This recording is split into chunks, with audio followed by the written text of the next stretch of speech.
Magandang hapon. Ang balita ngayon ay patungkol sa budget. Vice President of Office of Vice President ngayong hapon ay nag-hearing ngayon, committee hearing ngayon at nagdidebate sila patungkol sa budget sa 2026.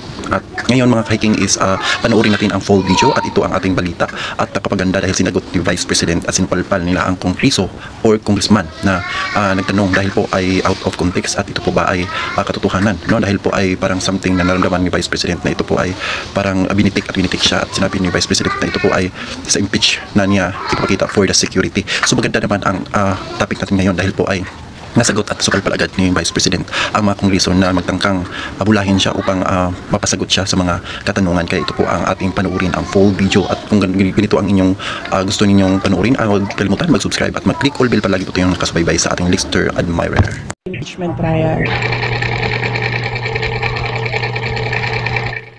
Madam Representative Chair, Nino, wala please naman pong- proceed with the next question. Madam Chair, I would just like to note na wala pong impeachment trial sa kasalukuyan, Madam Chair. In fact, it is archived in the Senate. No? Okay, so next question na po. No?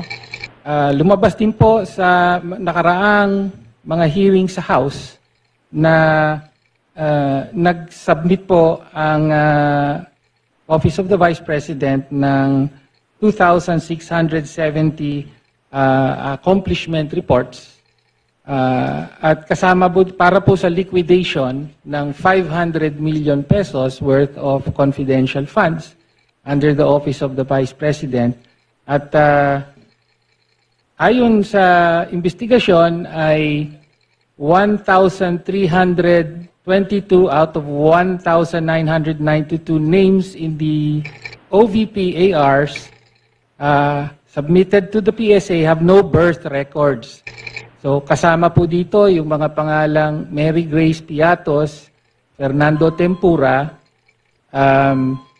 meron pang shell joke, no? Kindly wind up your question.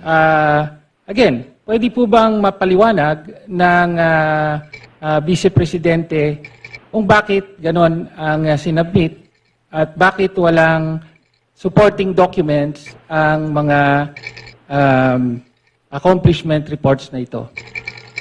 Madam Chair, again, first, if the committee would like to ask how the Commission on Audit conducts its audit, I request that all the questions be propounded during the hearing of the Commission on Audit. Second, the subject confidential funds is a matter in impeachment proceeding, which is archived, but there is a pending motion for reconsideration in the Supreme Court. I cannot discuss defense strategy.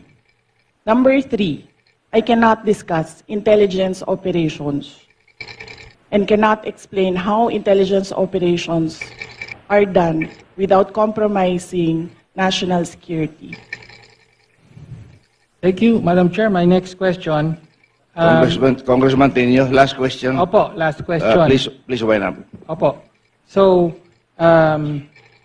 napabalita po, no, na mula July of last year hanggang sa kasalukuyan ay meron pong 13 trips ang Vice President overseas, no? So mula po sa Germany, Japan, Hong Kong, Netherlands, Kuala Lumpur, Malaysia, Australia, South Korea, Kuwait, Paris at several po sa Netherlands.